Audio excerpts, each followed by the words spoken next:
Hey guys, God and Russ back once again. Well, welcome to a new pickups video. Today I've got some exciting stuff to show you, and I really want to kick it off by showing this lovely piece here. About a couple of weeks ago, my good friend Retro Gamer Girl reached out to me on Instagram and said that she had a present to give to me. And I was like, oh my god, this is so cool. You know, you don't have to do this, but I'm so excited.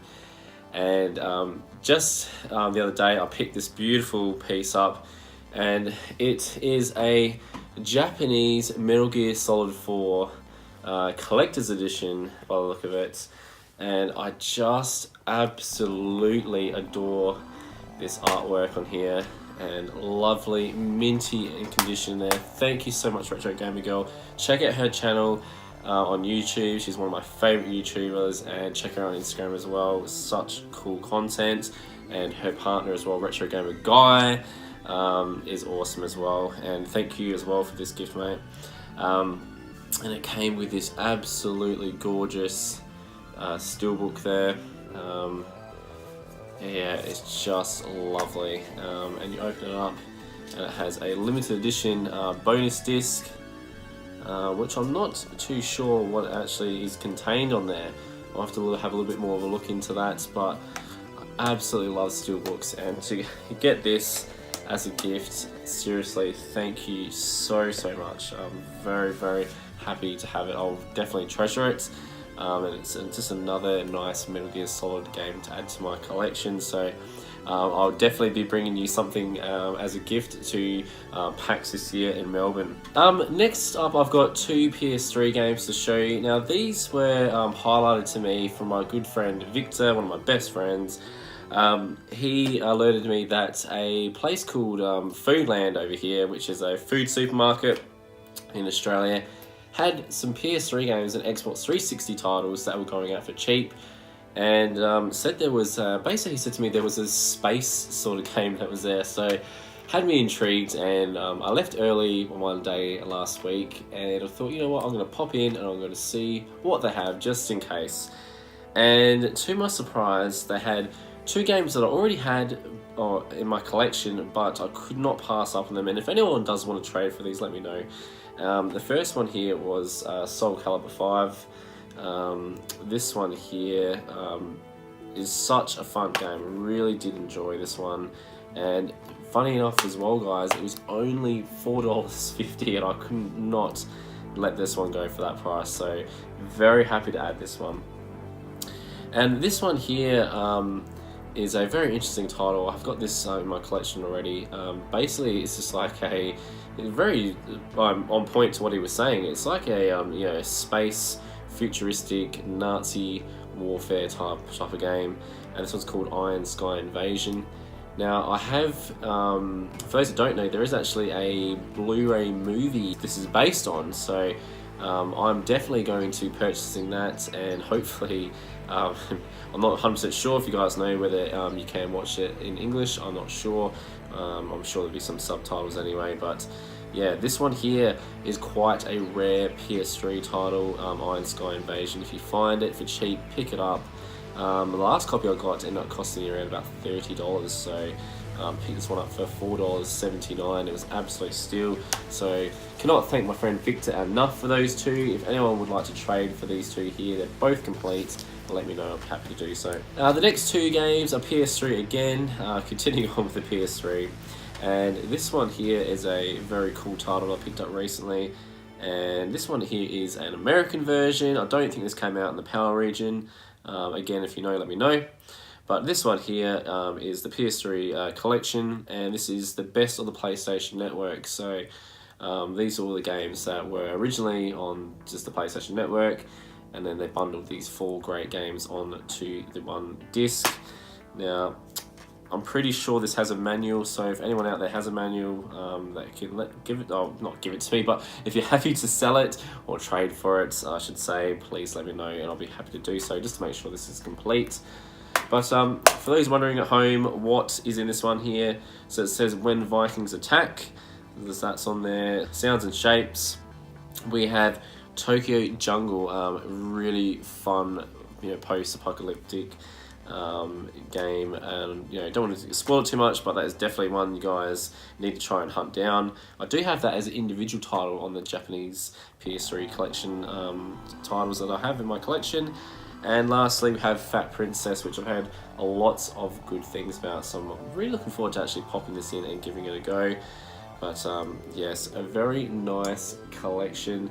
Not sure if there was another volume of this, but from what I can see, this is the only one that came out. Oh, so it says volume 1, so there must be a volume 2.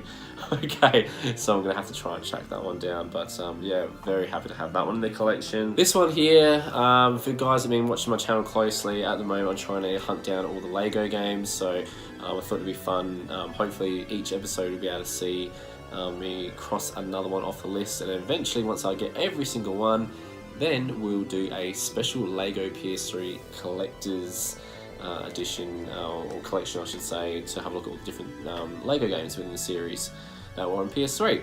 Anyway, this one here is Lego The Lord of the Rings, and I absolutely love The Lord of the Rings, the book and the movies, and this one's lovely and complete. It's got a bit of a sticker there I'm going to have to pull off, but what can I say, I absolutely adore playing the Lego games, and this one I definitely will be giving a shot once I finish Lego Batman 3 on the PS4.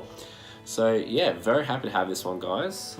These next two PS1 titles are some imports I picked up for this video, guys, and this one here is Colin McRae The Rally, and as I've said to you guys before, absolutely love the way that Japanese would laser the disc. This one is absolutely stunning. You got the Subaru WRX in the bottom there, very vibrant blue color in there, and all the book in here is lovely and colorful inside.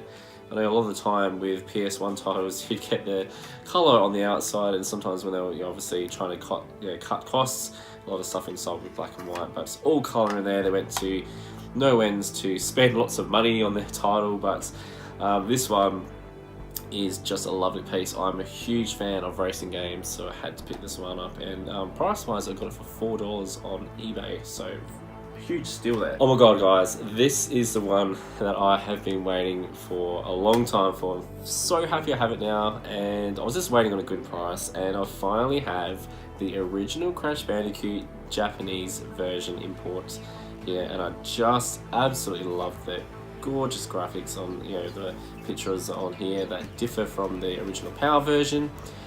When we look at the disc closely here, I just love the style of artwork on this, and it continues on when you look in the actual manual itself, because I thought, oh, maybe it's just the the disc and stuff.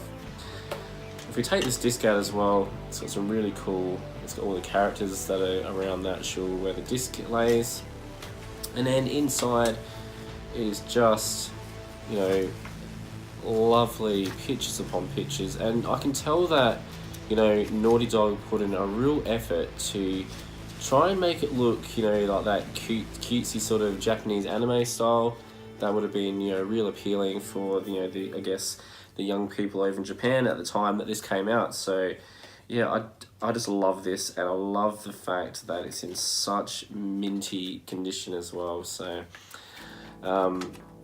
been a big fan of Crash Bandicoot since I played it the first time on the original PlayStation back in the old 90s. It's making me feel so old now, but it's just such a nostalgia kick for me picking up this. It's just a lovely piece of my collection. Now this one here is definitely a hidden gem when it comes to racing titles, and I have the PAL version, but I don't have the Japanese version, and that is of Aldo Mona Lisa, and this one is just a gorgeous title. For those that don't know, it's basically a racing game which incorporates anime style. So if you're a fan of Initial D, this would be right up your alley. It's just a really fun title. The only disappointment from me in regards to the PAL version is that it didn't have the sort of like the mods and that had been released for the American version. So one day I hope to get an American PS2 that will allow me to play a American version of it and experience the game in its full capacity. But anyway, going back to this, just happy to have this one, and there is some variances in the actual cover work compared to this and the Power version. It's very similar, there's not too much difference, but there's a little bit more colour within the Japanese version. And obviously, instead of having English, we have now got Japanese writing on the back there. But yeah, having absolute fun picking up these Japanese import titles. Now, the last thing I got to show you guys is something that I was a little bit worried wasn't going to show up, and it finally did a week after release. This one came from EB Games, and I'm so happy to have it in my collection, and that is the Crash Bandicoot Insane Trilogy. Now, I do have this on the PS4. Now, you might be asking, why did I even bother getting this when you can get the bonus levels via the PS4? The reason I got this, guys, was for the actual bonuses that came with this. And this one here came with the first bonus it came with is this lovely steelbook Crash Bandicoot, which is of one of the crates, and I absolutely love this. It's such a cool piece. You know, if I could just have all steelbooks, I would love it. I just love the feel of them and everything there. I'm just getting excited now, but I'm very happy to have that. But the main reason I picked up this trilogy for the Xbox One was the fact that it came with this exclusive Crash Bandicoot Golden Crash. So I'm very happy to have this one. One of the things I love is the actual blurbs that they have on the actual back, or the character profile. On the back here, it's got name, Crash Bandicoot, first appearance, Crash Bandicoot, obviously. Year of release in 1996. The story has Dr. Neo Cortex has a plan to take over the world, and he wants to create genetically engineered animals to do his bidding. To create his minions, Cortex kidnaps as many animals as he can. Crash Bandicoot's girlfriend just happens to be one of his victims. Only Crash can save the animals, save his girlfriend, and foil Dr. Cortex's plot. So there we have it, guys, and around the bottom here has other languages as well, but the main one being English. And yeah, so this is number 29 in the collection. Still a lot of these figures still to be released to fill in the gaps, but I'm very happy to have this one. And tonight I'm going to be ordering some of the ones that got released for this month, so stay tuned for part 3 of the Chitako collection. But yeah, there we have it, guys. Just a nice, short and sweet pickups video. Hope you enjoyed. If you did, leave me a big thumbs up. And as always, don't forget to subscribe, fools. See you later.